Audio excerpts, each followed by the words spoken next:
Hello, marketers. Welcome to Awaken Career Chat. I'm your host, Lydia Huang, founder and marketing career consultant at Awaken Career. My mission is to share marketing knowledge, recruitment insights, and job search tips to empower more marketing professionals in their careers.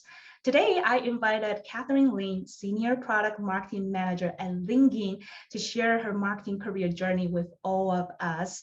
Catherine has over 5-year product marketing experience with multiple well-known brands, including TripAdvisor and Upwork. But her journey didn't start in product marketing, which I think most of marketers who have not found their niche yet can totally relate to this.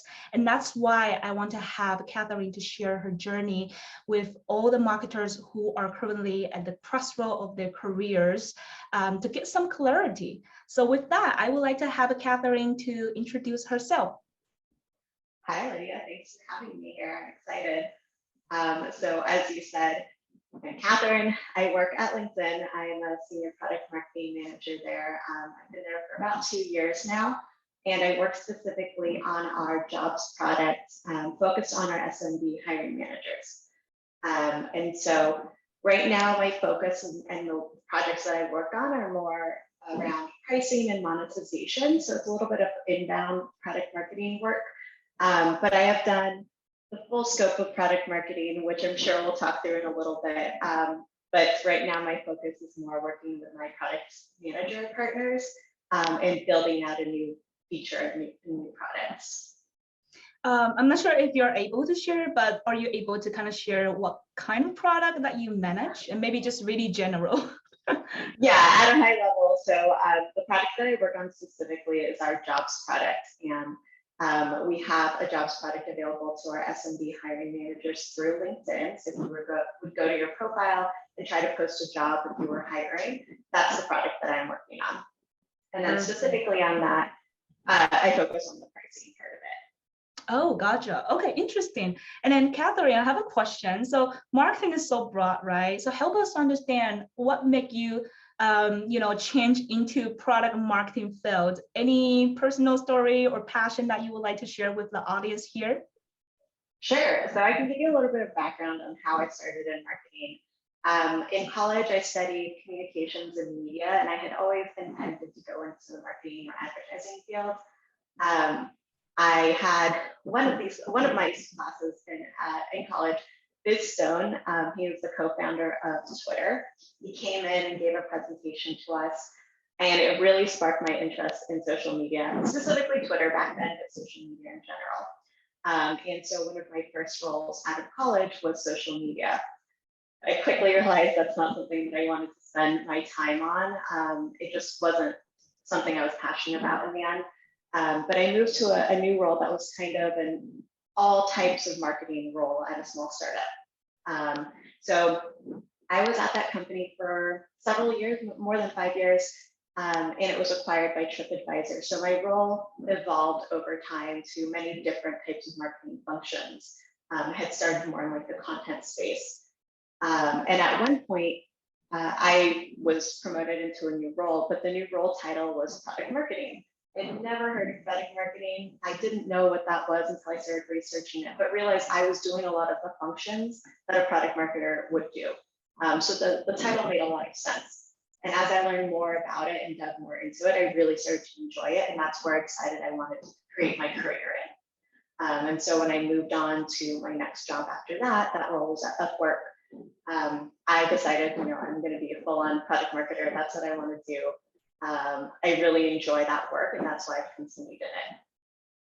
I love that. And then my question for you is that you mentioned about you are being promoted and you just got this new title, right? But I wonder that is there any transferable like skills that you see from the previous role and then this like new product marketing role, and that's why the company want you to starting to own this product marketing function, because I feel like lots of people are confused that, okay, if like you say, if you are in social media, you want to change into product marketing, what's that transition gonna look like? Yeah, I think so. By that time, I was no longer doing social media, but I was working more on like content creation, creating marketing campaigns and launches for the type of work that I was doing back then. And so that's where the skills really started turning into more of a product marketing type role, is that I was working really closely with a sales team and I was helping enable them sell our product. And that's a really big part of product marketing. Not all companies have that specific part of product marketing, but it is part of the role. And so I started more on like the sales activation side, helping our sales team understand what the product was, how to talk about it, how to sell it in the way that would tie into the rest of the narrative around our product and around our company. And that was really interesting, and I had never done that before. So I started trying to understand better of like how that type of role was product marketing and how I could expand that. I then got the opportunity to also work with our product partners who developed the products that I was working on, and they helped to, my role started helping to define what that product roadmap looked like, to understand like how we can improve in some places and maybe what was working and what wasn't working. And so that's actually a big part of the product marketing role in general and what I do today too. Mm-hmm. And then when you were with TripAdvisor and also Upwork, are you focused on more B2B products, or do you have a chance to kind of touch B2C product? Back then with TripAdvisor, it was B2C, and then B2B at Upwork and B2B at LinkedIn. So I switched over a little bit. I don't necessarily have a preference, but I've been working with B2B for a while now, so I am comfortable in that space. But I enjoyed the consumer part of it as well when I was at TripAdvisor. Can you also just kind of share all the pros and cons when you work in like B2C product and B2B product? Because I think that background is really interesting. And I'm sure that's for marketers that they are trying to switch, maybe from B2B to B2C or vice versa, right? So I would like to hear about your perspectives on this. Yeah, let me think about what that perspective could be. I think with B2C, it was a lot more about creating this narrative of who you are and why you would want to purchase or use the product that I was working on. And I mean, the same thing is with B2B, you do have to create that narrative so that the customers and the clients that you're working with want to use your product, but it's more professional, it's a little more formal, it's a little less like two people just talking to each other and more so about like being a professional product that someone wants to use. Generally, I'm speaking, not me personally, but the teams that I work with, my sales teams, are speaking with people who are making decisions at the company and who are able to make that purchasing decision, not just a customer like you or me would be trying to decide in our lives if we want to purchase something, right? So there's generally a little bit of a professional tone or something along that line that the narrative has to work for smaller companies, but also for larger companies. Imagine you are somebody who makes a purchasing decision for a very large enterprise company. You want to make sure that you're not messing up by purchasing the solution or purchasing this product. You want to make sure that it's something that's going to work for a long time and that you're going to get your money's worth. So at least for me, the thing that I've noticed the most is just the way that we communicate with the different types of customers. Gotcha. And then I guess follow-up question, because this is really interesting. I always love to talk about B2C and B2C marketing, the difference between it. And then for me, I would say I also been with like B2B and also B2C company, right? So I've seen the difference kind of a model, their strategies. And I think it's really interesting that in B2C marketing, I would say it has more creativity. And I feel like in B2B, like you say, have to be so professional. And then because the sales process is so long, so I think it's also adding up different like stress, right? But in the meantime, I interview other like B2B marketers. And one of the reasons they love about B2B marketing is really because the volume is smaller. So they can build the more quality relationships with those decision maker in other companies. Right. So I guess from this perspective, what's your thoughts like in terms of like creativity? Do you feel like you also have that when you are working on B2B product marketing strategy? Sure, I could see how you feel about that.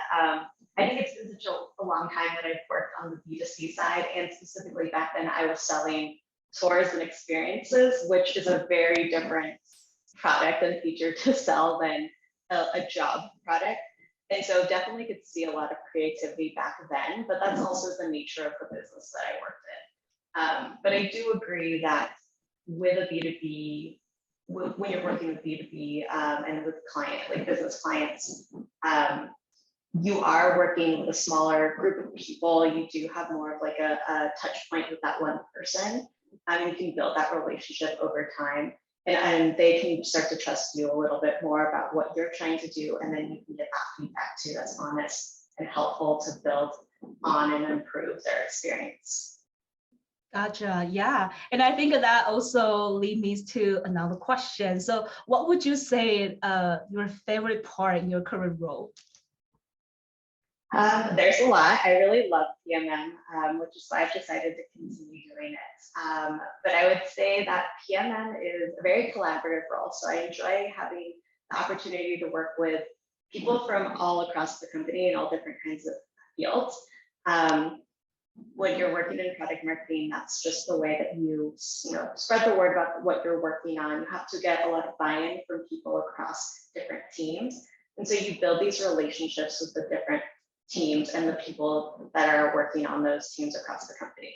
So it's a great way to network, one way that I look at it. But it's also a way to learn a little bit about different functions. So I feel like I have small knowledge about all these different types of functions at the company that I probably wouldn't have ever known about or thought about before.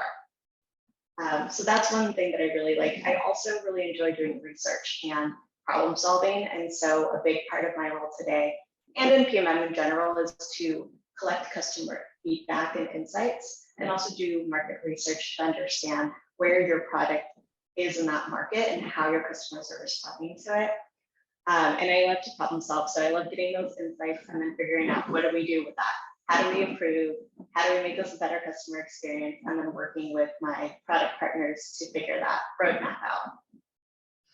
And then I want to back to your first point, because I used to help the company recruit for PMM roles. So I'm also pretty understand about what they do. And I talked to someone that I already hired to the company. And one of the things that they always told me is that their calendar is always full. They're always having meetings. Is that also your case? That is 100% my life, yes. I have a lot of meetings most days. So when I have a day that's very light on meetings, it's great because I can get a lot of the work done. Otherwise, it's a lot of trying to get things done in between meetings. Mm-hmm. Yeah, so I have a follow-up question for this, because I do know product marketing is all about collaborating with other teams, right? And I think one of the skills that really the product marketing manager or related role need is really how to use different communication strategy when talking to different type of the departments, right? Yeah. And so, for example, I kind of know one of the challenge, and I want to ask your perspective. So I'm sure this, this kind of a role, product marketing role, will have to work with tech team a lot, right? Because I have to explain marketing strategy, marketing needs, right? Consumer needs or client needs, and then translate that information to help the tech team understand how to help you to have a better product to sell to the client base, right? But that's also, I think, one of the challenges that the marketers have, right? How to really translate that non-tech message and to communicate with the tech, and also vice versa. When you get the information from the tech, how you going to convert or translate that tech message to help the non-tech teams understand? Any strategy or any advice? I would say a lot of testing goes into that, and you're 100% spot on that when you're talking to different audiences, you really have to speak their language. So you learn how to communicate your idea and your strategy to tech side of things, your product managers, your engineer partners, perhaps. And then when you're talking to your customers, trying to understand how they think and what message is really going to resonate with them. We at LinkedIn at least do a lot of message testing. So we have different research techniques that we use at the company. And so we'll reach out to customers and try to get their feedback on different messages that we want to use. And then we'll go from there and we'll create a campaign out of it. If that doesn't end up working out, you know, we always have a backup. We always want to improve. So there's a lot of testing, learning, and improving upon it. It's never just one static message that we put out and then never change. It does get changed fairly often. Gotcha. Good to know that. And I guess also that leads to another question that I have for you. For people who may want to, you know, starting to switch to product marketing field, what kind of a challenge is that, you know, this kind of a role will face? And, you know, maybe you can get some of the tips or advice for people who are considering joining product marketing field. Yeah, I would say the one thing that it took me a while to learn, because I didn't really have like a mentor or anyone coming into product marketing. I was just learning on my own. But the one thing that I would say is that having your own vision or thoughts on what you think a product should be, a feature should be, the improvement should be, whatever it is, but having your own strategy and communicating that strongly and then sticking by that with the proof that you have research and we have data. That has been really important. This is just be able to communicate what you want and repeatedly communicate that to the people that can make the decisions. At LinkedIn and a lot of other companies, I'm sure this is true too, our product team is kind of the gatekeeper to the things that we are able to do. And so I really need to figure out how to get them on board with what I think is the right thing to do for our customers. And so I think negotiation is also a really big skill that a product marketing manager should have, because you're negotiating with all those teams that we had talked about earlier. You know, you're trying to get them to understand your perspective and want to support your idea. So I would say if you are uncomfortable with negotiation or just don't know how to do that, a skill to brush up on is definitely negotiating and building relationships with other people. Yes, I love those advice, and I could totally see the challenges in this role. I think that when I was a recruiter, same thing, right? I have to understand how to use the data to influence the hiring manager's decision, you know, and then when I talk to the candidates, I have to use different kind of a lingo to help them understand about the companies. Lots of negotiation, not just salary negotiation. And then I feel like this is like when we talk about negotiation skills, I don't think it's only in recruitment or marketing. I'm sure every kind of a roles need these skills, right? So I'm really glad that you point that out. And I think another question, most of the audience really want to know, how did you land your job at LinkedIn? Do you have any job search tips or maybe career advice that can help people who want to join LinkedIn? Definitely. I think the story, some people might roll their eyes at it, but I was actually recruited by LinkedIn for a role at LinkedIn. My tip is having your profile updated to whatever it is that you currently work on, the skills that you want to focus on, the type of role that you want in your future. Because I wasn't really thinking about moving on at the point where they recruited me, but I had updated my LinkedIn profile, and I always keep it fairly updated with what I was working on. And I was contacted by a recruiter from LinkedIn who had a role that was very similar to what I was working on, and I was really intrigued. And so that was how that relationship started. But I would say like LinkedIn, since I've started, have built out some really interesting tools that you can use as somebody who's looking for a job or a new opportunity. So I would say use those. There are a lot of people who are networking on LinkedIn all the time and who are looking for either a new hire or a new person to add to their network. And you can make those connections. Sometimes it's hard to apply to a job without having any connection to that company or to the person or to the space even. So once you start building your network, it becomes a little easier. You have people who can help you. I mean, that's how you and I met as well. We met through LinkedIn, and we created our own little relationship from that. Exactly, that's how we met. Yeah. Thanks, kudos to LinkedIn, you know. And it's really funny because for all the interviews that I interview in this Awaken Career Chat, we all met on LinkedIn. You know, without without LinkedIn, I would never know them because I don't think they're in Seattle. That's the things, you know. So I met people all around the states and also around the world. So I definitely have to give kudos to LinkedIn. That's my favorite tool, and it also impacted me a lot. Not just the career, I think also in life. You know, I met lots of great people like you, and really build my own community and my personal brand, and that has affected me a lot. Like in a good way, really good way. So really appreciate that you point that out, updated your constantly update your LinkedIn profile. So your profile will be more visible, you know, for the potential employers.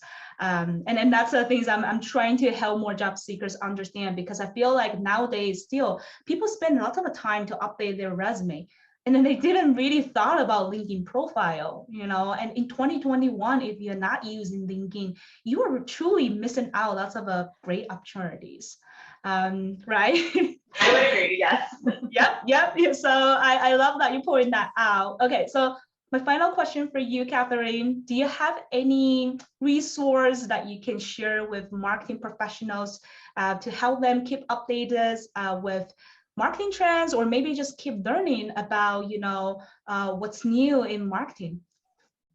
Yeah, not to plug LinkedIn once again. I'm going to say, if you find some people who are in the space that you want to be in and start following them, if they produce enough content. You know, there's always content creators out there who are talking about different fields that they're in or work that they're doing. That's a really good way just to keep up to date with what's happening currently. And then I will also plug another website that I've used for a long time. It started out as a networking community in San Francisco in person before the pandemic hit, but now it's moved online, and it's called Sharebird. So it's sharebird.com. They have a bunch of podcasts and like Ask Me Anything interviews with people in the product marketing field every week or so. And so there's a lot of content out there. There's a lot of information. So you can find any topic about product marketing that you're looking for. And it's really interesting to hear how people have been successful or not in things that they've been working on. And then that's also helped to spark ideas for what I should do or can do, or even want to learn more how to do. So I listen to these every couple of weeks, and I'm not listening to the podcast every week or every day, but every once in a while I like to catch up and understand what's going on so that I too am always learning and improving on my skills. So that's why that's why you're a great marketer. You know, keep learning. And I think seriously, like marketing field changed so much and so quickly, right? If you're not keep updated, I mean keep up to date with what happened in the market, then sometimes, you know, it's pretty hard to have that new idea or you know, new strategy, you know. So that's why also I love about marketing, because it's always changing, but there's always something that you can learn. I agree, and I would say maybe the last tip is to always keep learning. Do what you can to keep learning about the field that you're in or the field that you want to move into, especially if it's product marketing.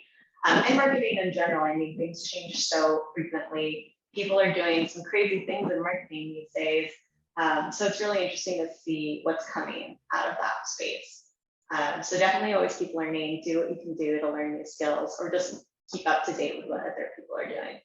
Yes, I love it. Okay, so thank you so much for coming to this interview, Catherine. I think that you shared lots of great insights about product marketing, and I'm sure people are going to learn a lot from this interview episode.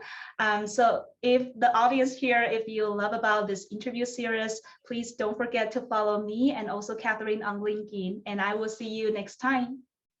Bye, thanks, Lydia. It's great speaking with you.